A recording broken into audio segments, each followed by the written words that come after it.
If you haven't acquired a bass yet, or if you were thinking of adding to your collection, or if you just want to know more about what's available, I have a few tips on selecting an instrument.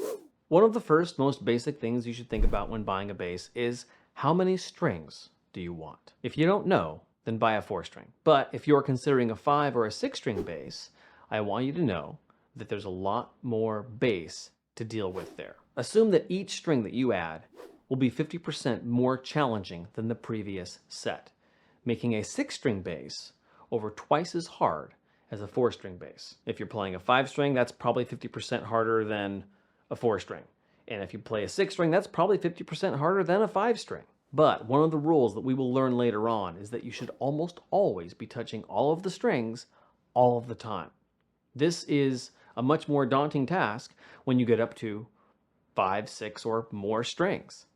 Don't let me discourage you. I love playing 5-string and 6-string basses, and I have done so for many years, and with various tunings as well. A 5-string bass is usually set up to have the same 4 strings as a 4-string bass, but with an extra lower string, giving you an extra low range of notes. These 4 strings are like regular 4-string bass, and we're going to add a lower string, which is in this case a low B. However, you can also set up a 5-string bass to be like a 4-string, but with an extra high string instead. On this bass, I have these 4 strings, just like a 4-string, and then this one is a string higher than that. In this case, it's a high C. As you see, I have 5 strings set up with both configurations. Sometimes I want that extra low note, sometimes I want that extra high note. It just depends on what I'm doing. The low notes are good for hard rock or having low, loud notes. And the high notes are good for more melodic lines.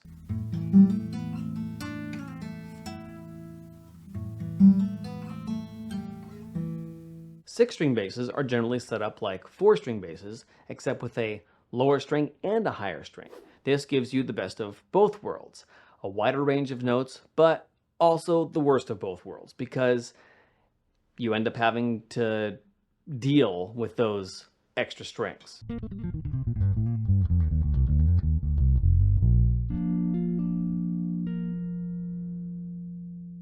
Like I said, when in doubt, get yourself a 4-string. Let's talk about scale length. The scale length is simply the distance that the string runs from the saddle, down here, to the nut, up here. The longer the scale length, the further apart the frets are. Not all basses are the same scale length.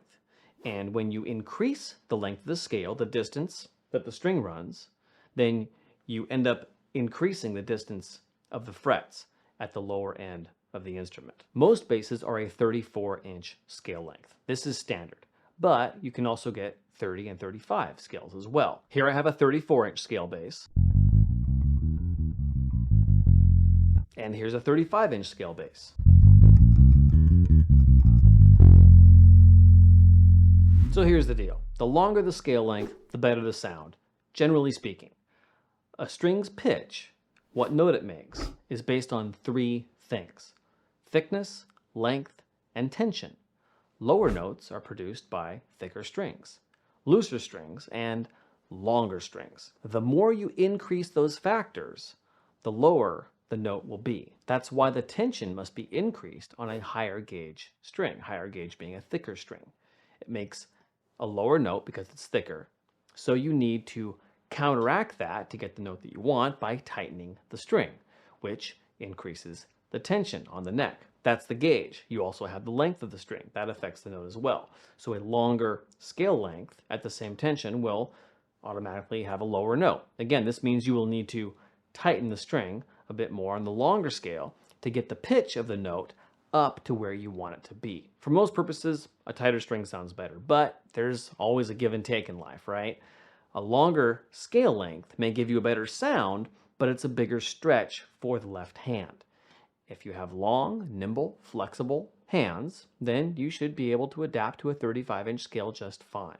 If you are worried about the flexibility in your hands for whatever reason, I would definitely opt for a 34-inch scale. But if you are feeling that playing the bass is just well outside the physical limitations of your left hand, then you can always play a 30-inch scale. 30-inch scale still sounds fantastic, and they are a lot of fun to play. These are referred to as short scale basses, but they play just like standard basses. Same notes, same techniques. So don't worry about it. Get yourself a 30-inch scale bass if you feel like that's what's right for you. Fan fret or multi-scale basses are very interesting and definitely worth a look. The idea is that the scale length is set individually for each string to give it the ideal amount of tension.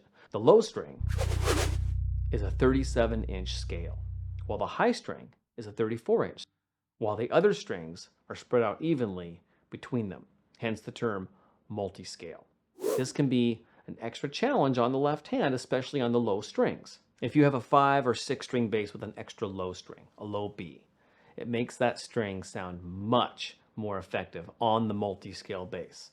The sound is tighter, the string is tighter, and the string is just generally more usable. I spent years avoiding notes on my low B strings because they just sounded muddy and generally terrible. But with the fan fret setup, with multiple scales running on one instrument, I find myself using the low B string a lot more. If you're gonna have a bass with a low B, I personally highly recommend a fan fret multi-scale bass. When you're shopping for a bass, beyond these 3 main points that I've outlined so far, just find something that you think you'd like. I often tell beginners to shop by price point. I usually don't recommend paying less than about $300 for a bass because the playability tends to go way down. They're just harder to play. $500 seems to be a really nice sweet spot for getting the most bang for your buck, and at about $1,000 or so, you start to see diminishing returns. Think about a $50,000 car versus a $200,000 car. Even though a $200,000 car is probably a lot nicer, it's probably not 4 times as nice. Shop for a bass in the price range of about $500 to $1,000, unless you just want to go splurge and buy something really nice and have some fun. If you want to talk to someone who knows a lot about basses, I recommend calling sweetwater.com. They tend to have really good people and they really know their stuff. They're not a sponsor or an affiliate. It's just a good place I like to go to get good information about basses or other gear that I'm buying. And I just have one quick comment for left-handed players. First, I want to say that I put out a video on YouTube some years ago giving recommendations to left-handed people, and I got a ton of flack for it from the left-handed community. So I want to tread very lightly and respectfully here. I'm right-handed, and I don't know what it's like to be left-handed in a right-handed world. Having said that, I personally think that there's no disadvantage for anyone to play a right-handed instrument. I don't know this from any research. This is very non-scientific. This is just based on my own opinions and having played with a lot of left-handed people and having heard about their experiences. The disadvantage in playing a left-handed instrument is that it is backwards compared to traditional instruments. This drastically limits the selection of instruments that you can purchase, and it makes it so that if you want to borrow an instrument from someone or play someone else's instrument for whatever reason, more than likely you will not be able to. Just like I wouldn't be able to play your left-handed instrument if you offered me one. That's all I'm going to say about that. If I'm wrong about this, or if you have just differing opinions about a left-handed person playing a left-handed instrument, I am more than happy to have you correct me. I hope this lesson gave you some new info on what types of basses are available and helps you make a decision about your next purchase. Hey, it's fun to buy a bass.